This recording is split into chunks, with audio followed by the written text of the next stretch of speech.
So 2 hours in, ducking out of the way of this incredible iceberg behind me. 2 hours in, we've already seen Calving glaciers, and we've got 3 days out here. We're camping, we've got our tents and our kayaks, all the food we need in bear-proof containers. Glacier behind me, life is good.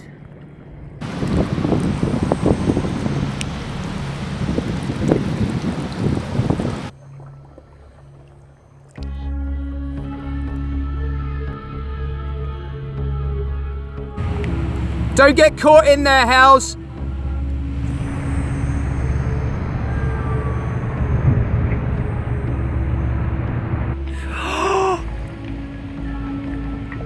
Hels, look at that! Look at that!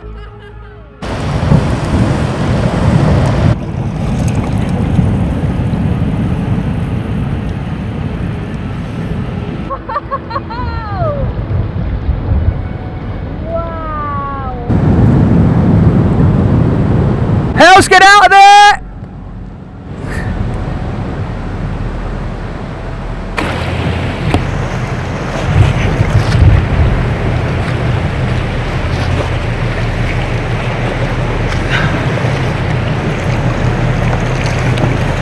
Just a couple of minutes ago, this was flat, calm, tranquil, and I was enjoying the colours of the blues and the whites of the glacier, and suddenly, out of nowhere, this booming, thundering like a gunshot, and this glacier behind us started to calve and fall into the water, and suddenly all these icebergs have moved in, totally changed their scenery.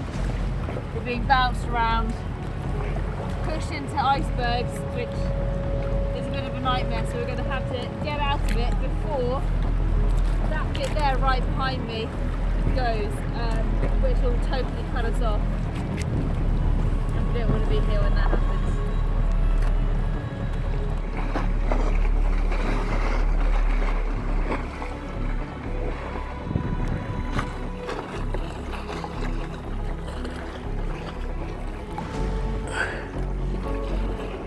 It's amazing.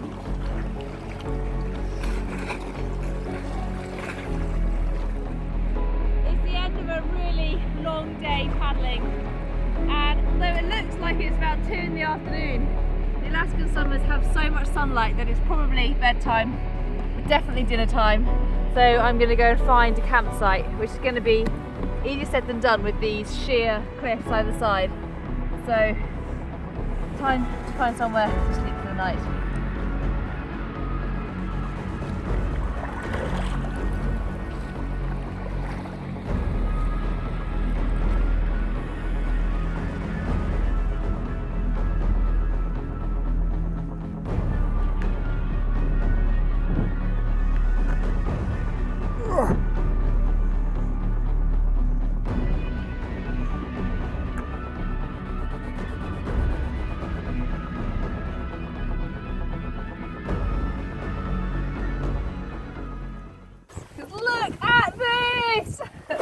And nobody else for, we reckon, about 50 miles in any direction.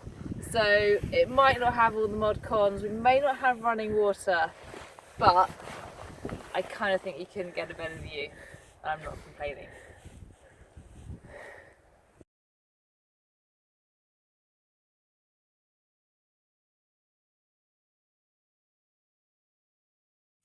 So it's morning and we're just kind of getting up, having breakfast, getting used to where we are, because it was a bit of a restless night. At about 3 in the morning, both Steve and I jumped out of bed with this massive crash, unzipped the tent, and this iceberg had just disintegrated right in front of us, and it was like a big bolt of lightning and thunder had struck the tent. The kind of, you could feel the vibrations of it as it crashed right beside us, and I think that was about 3 in the morning, and so I didn't really sleep after that because I was full of adrenaline. So I'm trying to plan our route for the day, and there's quite an obvious campsite that's only a few miles away, but local knowledge has told us that there are a lot of brown bears there, and that wouldn't be good for a campsite. Even though we've got all our bear bins and things like that, we don't want to encourage them. So I'm kind of thinking, and I haven't broken this to Steve yet, that our other option is a different campsite, which could be a good 10-hour paddle.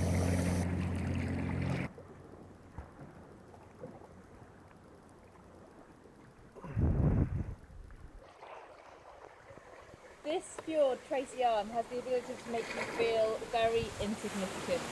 Even these granite domes just dominate the landscape and make these huge icebergs look tiny in comparison, and it is easily the wildest but most beautiful place I have ever been.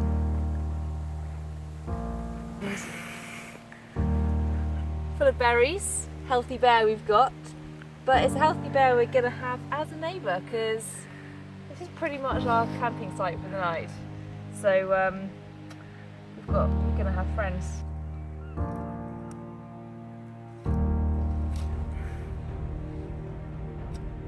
But actually the most remarkable thing, which we noticed as soon as we stepped onto the beach, was that there's no rubbish. There's all this wood and there's not a single bit of plastic. Not a single bit of plastic. No sign of humans, and that's amazing, because even in the most remote places you find Coke cans and you find plastic bags. There's nothing except wood.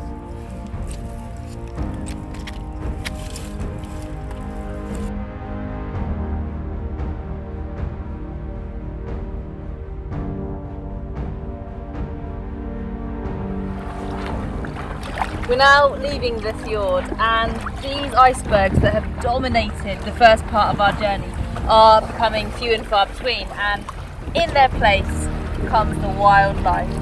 We've seen loads of seabirds, and that includes puffin, which look like little cartoon characters, they almost can't be real, and bald eagles, and thousands, if not millions, of salmon.